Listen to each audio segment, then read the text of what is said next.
off for training, I posted on his Facebook from his phone. Hey bae, if you're seeing this, get ready for a surprise tonight. Winky face heart, 7 p.m. at the fountain. At 7, the meeting point was crowded with red-haired girls. My Story Animated is a channel that claims to have true stories. All of them are true. Like this one that we're going to be reacting to today, my boyfriend has 74 girlfriends. I wouldn't be okay with that, but, you know, I'm a boy, so maybe I'm the boy in this video. Because I have a line of girls outside my door. Let's go.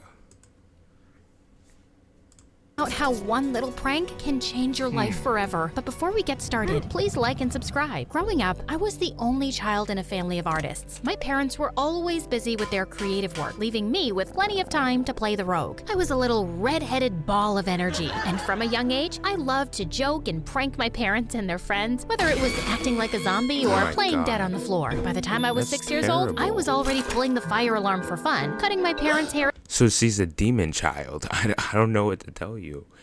No way you're pulling the fire alarm, cutting your parents' hair in their sleep, which how do you not feel that? But like, what else is she doing? In their sleep and secretly turning up the thermostat. That's terrible. So it's probably bad parenting. They just don't know how to parent. Although I could be a handful, I was able to get out of trouble with my charming smile and big, pleading eyes. Surprisingly, I didn't have any issues at school either. Many of my classmates found me hilarious, and I had a talent for creating a fun atmosphere wherever I went. Of course, not everyone appreciated my sense of humor, especially the teachers, who were often the target of my pranks. But I never went too far, and they always forgave me in the end. I never went too far. All I did is cut all their hair off, you know. I just like set the school on fire, you know. I never went too far though. Going great for me until we went to high school. Suddenly, my jokes started to seem childish and annoying to my classmates, and I became bored and stopped playing pranks. Around that time, a new student named David showed up at our school. He was a football star whose parents had just moved into— Oh, this is the guy with girls lined up at his door. It was supposed to be me. It was. our neighborhood, with trainers watching over him, clubs hunting for him, and a personal fan club of cheerleaders. David was the quintessential jock with a perfect reputation. I couldn't resist the opportunity to pull a trick on him. I started with some classic gags like shock pens, sticky notes, and even a snake in a can. But my friend got me with a shock pen once, and I thought I was dying. So,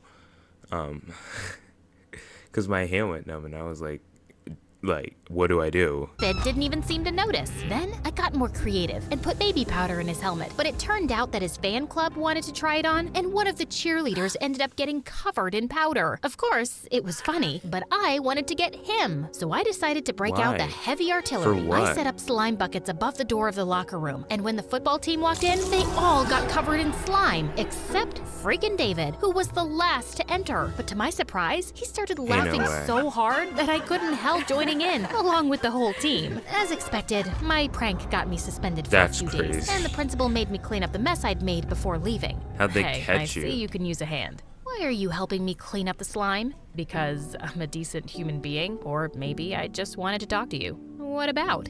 Why, you don't stop trying to prank me? Did I do something to upset you? Or are you secretly in love with me and just trying to get my attention? Please, as if you're capable of upsetting— Why did the snake start blushing? He said that, and the snake's cheeks started getting red. Me. And ew, in your dreams, you just seemed too good to be true. So I felt like getting to you with a prank. You know, like trying to find out what your kryptonite is. Wow, did you just call me Superman? And my kryptonite is pizza. Really? Ugh, so boring. And beautiful redheaded girls who deny thinking about me. Are there cameras here somewhere? Nope, but I wish there were, so I could relive how you blushed at my words over and over again. I'm getting a call. I gotta take this. I didn't hear anything. It's on silent mode. Yes? Hello? Oh my god, my cat— With the no phone, the least you could have done was take out your phone. Really, like, let's be honest. Like, a hand phone? I've never seen a hand phone before. That's a lie. I have. I need CPR. Hold on, Whiskers. I'll be right there. I ran off before— Your cat called you? Things could get more awkward. As I sat at home the next day, staring at the picture of the Joker on the wall for some reason. Thoughts of David filled my mind. Was I really falling for a football star? Ugh, so cliche. Suddenly, I got a text from an unknown number. Hey, look outside, smiley face. David's car was parked near my house. How'd he find out where you lived? He's a creep, bro. Don't get in the car. He's gonna take you to an abandoned warehouse somewhere, and then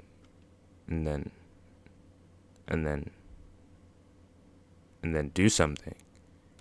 And he was waving at me. Don't you have some cool masculine-y stuff to do? I thought spending time with a pretty girl might be more fun. You know, I still owe you for helping me clean up that slime. Let's go grab some pizza. Be careful, Joy. I might just fall in love with you after this. I rolled my eyes, but my stomach fluttered. Maybe this cliche wasn't so bad after all. We spent the entire day together, and he opened up as a romantic and attentive guy who had a lot in common with me. Like me, he was hyperactive, which is why his parents enrolled him in football at a young age. Soon, David asked me out on a date, and shortly, we were together. As we walked down the school hallways, I noticed— So where do the other 40 or 74 girlfriends come in? The jealous glares from his cheerleader fan club. The girls tried to spread stupid rumors about me or even prank me, but I just laughed it off. Soon, the cheerleaders even began to imitate me, dyeing their hair red in an attempt to capture his attention. But David only had eyes for me, and he made me feel like I was the only girl in the world. But 3 months into the relationship, I started wondering if David was keeping something from me. I knew he was very busy with his training, but a few times I found out that his football buddies had gone home while he'd disappeared somewhere else. I didn't believe it was about another girl, but something was off, and I started to be cautious. One day, a Tinder notification popped up on his phone. I couldn't read the message, but it made me feel uneasy. I didn't want to confront him about it directly because I knew he would brush it off as nothing, and I would believe him. So, I decided to create a fake Tinder account and play a prank on him. If he had nothing to hide, we would both have a good laugh and move on. I posed on Tinder as a young artist with a red ponytail and soon matched with David. We exchanged messages, and he suggested a date. At that moment, I realized he might actually be cheating on me. It was no longer a joke. Okay, let's find out who you really are, David. I wore makeup, a wig, violet contact lenses, and clothes to look like my fake Tinder profile. We met at the cafe, and he was in his best mood. To avoid revealing my real voice, I pretended to be less talkative. He led the conversation, but sometimes he would stop speaking, gaze admirably into my eyes, and touching my hand. And I was getting angrier by the second. It was time to tell him he'd been caught. Suddenly, a beautiful girl with curly carrot hair rushed to our table, and David turned white. What the heck, David? You said it was a one-time thing. What? Georgia, listen to me. It's not what it looks like. Then what is it, David? You're with another girl while you're still with me? So, oh, she caught him cheating before? That's crazy. Before her, it was Francesca from the flower shop. Or are you seeing her Not too? Francesca. How could you do this to me? Please, give me a chance to explain. As she stormed out of the cafe, David ran after her. My mind was racing as I tried to process everything. David was a womanizer obsessed with redheads? Me? Fake Tinder artist? Georgia? Francesca? Were there more? I needed more answers, and I decided to track down Francesca. It didn't take long before I found her, surrounded by gorgeous flowers that paled in comparison to her beauty. She was a knockout. By any chance, are you David's girlfriend? Didn't you know this? Like, and how are they tracking people down? It's like, I just pulled up to the flower shop. Hope it's Francesca. Yes. Is everything okay? To tell you the truth, Georgia asked me to check if he's still with you.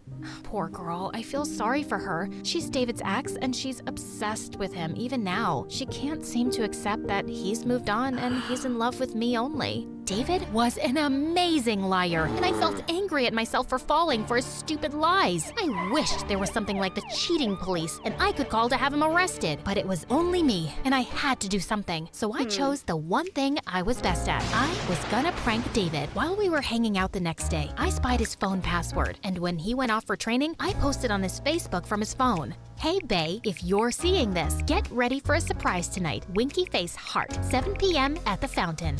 At 7, the meeting point was crowded with red-haired girls, and I was just as shocked to see the number. I saw some familiar faces, like Georgia and Francesca, who hadn't seen each other yet. Finally, David arrived. The army of girls rushed to him, and then suddenly stopped to look at each other. David stared at them all in horror, realizing he'd been exposed. He panicked and just jumped back into his car, driving away like a maniac. This was you, wasn't it, Georgia? You arranged all of this so I'd break up with him. You're such a crazy ex-girlfriend. What are you talking about? We haven't broken up yet. What nonsense. I'm his girlfriend. They all started fighting like crazy, and I escaped. I felt victorious about exposing the truth, but also heavy-hearted because of David's deceit. The day after was a really big football match. David performed horribly, and our team lost the game. The other team was trash. So the number of girls that he gets determines his performance. Talking so much today just got to me and I felt distracted. Also, I think I'm coming down with a stomach bug and I just didn't sleep much last night.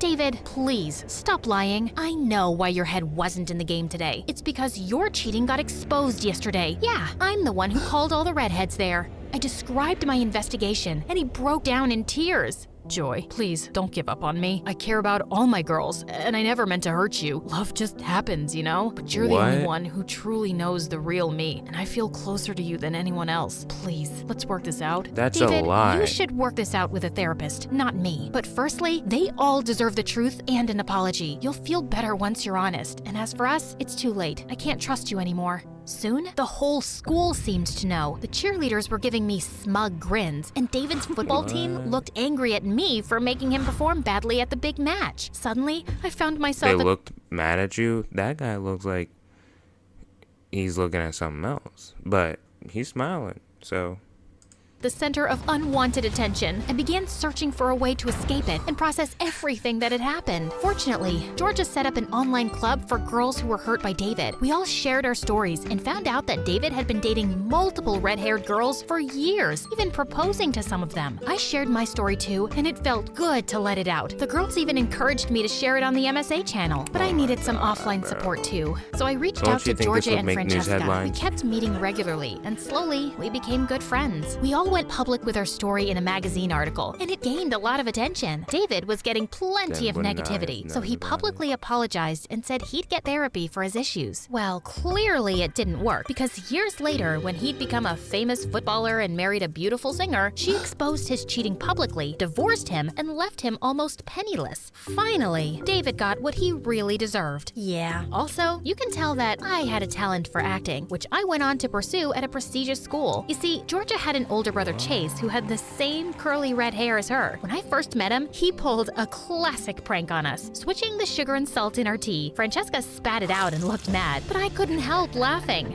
You better watch out, or you'll wake up the pranking dragon in me. Challenge accepted. From that day on, Chase always found a way to be around us, and we had a blast playing pranks on each other. One day at the premiere of my first feature film, Chase said he had to talk to me about something important. This isn't even about the boy anymore.